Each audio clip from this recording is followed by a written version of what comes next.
சொந்தங்கள் அனைவருக்கும் வணக்கம். தலைவர் என்பார், தத்துவ மேதை என்பார், நடிகர் என்பார், நாடக வேந்தர் என்பார், சொல்லாற்றல் சுயமிக்க எழுத்தாற்றல் பெற்றார் என்பார், மனிதர் என்பார், மாணிக்கம் என்பார், மாநிலத்து அமைச்சர் என்பார், அன்னை என்பார், அருள்மொழி காவலர் என்பார், அரசியல்வாதி என்பார். இவர் அனைத்தையும் தனித்தனியே சொல்ல நேரமற்றோர். நெஞ்சத்து அன்பாலே அண்ணா என்று சொல்ல அவர் அன்னையும் ஒரு பெயர் தந்தார்.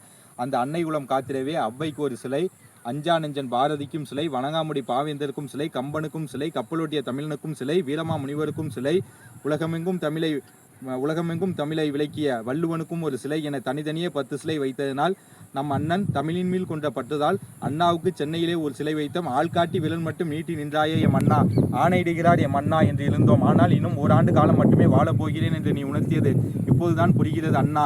எம் அண்ணா, இதயம் அண்ணா. பகை கெஞ்சா தம்பி உண்டு என்ற அந்த பகைந்தாயே, பகை கெஞ்சா தம்பி உண்டு என்ற அந்த பகைந்தாயே, இன்று எம்மை விட்டு நெடுப்பயணம் நீ மட்டும் ஏன் மேற்கொண்டாய்? உன் கண்ணொளி கதகொதைப்பிலே நாங்கள் வளர்ந்தோம். இன்று என் கண்களை குளமாக்கி ஏன் மறைந்தாய்? நீ கண்மூடி சிந்திக்கும் அழகை நான் பார்த்துள்ளேன். இன்று மண்மூடி கொண்டு உன்னை பார்க்காமல் தடுப்பது எப்படி அண்ணா? எதையும் தாங்கும் இதயம் வேண்டும் என்றாயே அண்ணா, எதையும் தாங்கும் இதயம் வேண்டும் என்றாயே அண்ணா. இதை தாங்க எமக்கு ஏதண்ணா இதயம்? கடற்கரையில் நீ காற்று வாங்கியது போதும் அண்ணா. எழுந்து வா அண்ணா, எழுந்து வா அண்ணா. நீ வரமாட்டாய். இயற்கையின் சதி எனக்கு தெரியும். நீ வரமாட்டாய். நீ வரும் வரையில் உன் இதயத்தை இளங்களாக எனக்கு தாரும் அண்ணா. நான் வரும்போது உன் இதயத்தை உன் கால் மலரில் வைத்து வணங்குவேன் அண்ணா.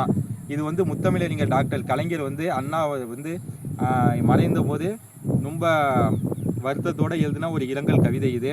இது போல் பல தகவல்கள், பல கவிதைகளை நம்ம தமிழ் பேசுவோம் தொடரில் தொடர்ந்து பார்க்கலாம். அதுக்காக நம்ம ஆதரிங்க.